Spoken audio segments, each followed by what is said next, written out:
വളർത്തിയിട്ടേ വലിയ പെരുന്നാളിന്റെ തലയാഴ്ച ചന്തയെ കൊണ്ടുപോയിട്ട് ഞാൻ വില പറഞ്ഞു 50,000 റുപ്യ. കച്ചവടക്കാര് പറഞ്ഞു 40,000 റുപ്യ. അവസാനം കയറ് പിടിച്ച് അങ്ങോട്ടും ഇങ്ങോട്ടൊക്കെ വലിച്ചിട്ട് 45,000 കച്ചവടം ഉറപ്പിച്ചു. ഞാൻ കന്നിനെ കൊടുത്തു. 2 കൊല്ലം പോത്തുംകുട്ടിയെ വളർത്തിനെ. എനിക്ക് കിട്ടിയത് 45,000 റുപ്യ.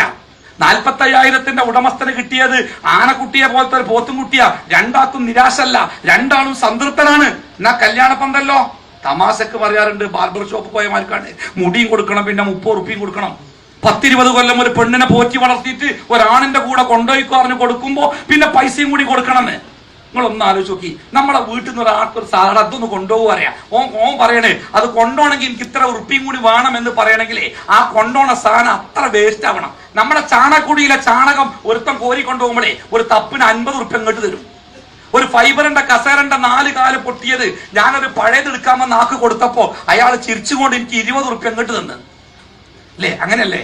എന്റെ വീട്ടിലേക്ക് കയറി വന്നപ്പോ ഭയങ്കര ദുർഗന്ധം, കയറാൻ വയ്യ. ഞാൻ അടുത്ത ഹരിജൻ കോളനി പോയിട്ട് പറഞ്ഞടാ ഒന്ന് വന്നു നോക്കി. അപ്പൊ ഒരു ചക്കരനുള്ളിൽ പോയിട്ടുണ്ട്, വലിയൊരു എലി ചത്തിട്ട് 2 ദിവസമായി. അതിന്റെ വാലും പിടിച്ച് ഇങ്ങനെ വരുന്നുണ്ട്. ഇങ്ങനെ പറഞ്ഞു, മോലാളി 100 റുപ്യ വേണം പറഞ്ഞു. ഞാൻ 100 റുപ്യ കൊടുത്തു, കൊണ്ടോട്ടെ.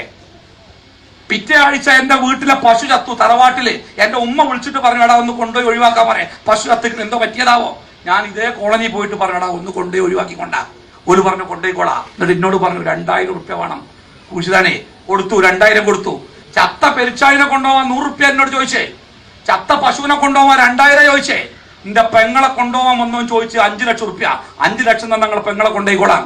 അത് കൊടുക്കാന്ന് ഞാൻ പറഞ്ഞാൽ എന്റെ പെങ്ങൾക്ക്, എന്റെ മകൾക്ക് ഞാൻ നിശ്ചയിച്ച സ്ഥാനം എന്താണ് ഈ ലോകത്ത്? അല്ല സുഹൃത്തെ, ആരാ നമുക്ക് നമ്മുടെ ഭാര്യ?